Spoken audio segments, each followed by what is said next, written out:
তো হ্যালো বন্ধুরা, কেমন আছো তোমরা সবাই? তো দেখতেই পাচ্ছ আজকে আমরা বেরিয়ে পড়েছি। আজকে একটু বালুঘাট কলেজে আমাদের কাজ ছিল, তো কলেজের কাজ সেরে আমরা এখন চলে গেলাম ফুচকা খেতে। তো দেখো ছাগল কপ কপ কপ কপ করে ফুচকা খাচ্ছে, সাথে আমিও একটু ভেড়ার মতন ভ্যাঁ ভ্যাঁ করে ফুচকা খাচ্ছি। তো ফুচকার জলটাও বেশ সুন্দর, আমি আর ছাড়তে পারলাম না, তো ক্যামেরার সামনে দেখাবো তোমরা কী ভাববে, তাই ক্যামেরার সাইডে গিয়ে জলটা খাপা খাপ খাপা খাপ করে মেরে দিলাম একেবারে মুখে, মানে খেয়ে নিলাম। তো যাই হোক বন্ধুরা, আমি আর একটা ফুচকা নিয়ে চলে আসলাম ফুচকা দাদার কাছ থেকে। তো আমরা একটু ফুচকা দুজনের সাথে ফুচকাটা একটু চেস করে নিলাম। এবার আমরা কপ কপ করে ফুচকা করতে আসি।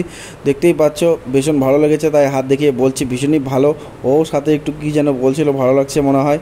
তো তারপরে ওখান থেকে বেরিয়ে আমরা রাস্তার ধারে একটি দেখতে পেয়ে গেলাম শনি মহারাজের দেখা। তো ওখান থেকে আমরা এসে একটি জায়গায় আমরা পাউরুটি বেকারি থেকে আমরা বেকারির পাউরুটি নিয়ে নিলাম। বেশ গরম গরম পাউরুটি ছিল। তারপরে নিয়ে নিলাম একটা অরিও নেওয়ার পরে আমরা চলে গেলাম আমাদের বালুরঘাটের প্রিয় আত্রেই নদীর ধারে। তো নদীর এখন জল বর্তমানে বেশি রয়েছে, তো আমরা নদীর জল একটু দেখতে থাকলাম। তো তোমরাও একটু দেখতে থাকো। তো ইতিমধ্যে দেখছি যে আমি একটু বাইকে বসে কী যেন ভাবছিলাম, ও এটাও ক্যাপচার করে নিয়েছে।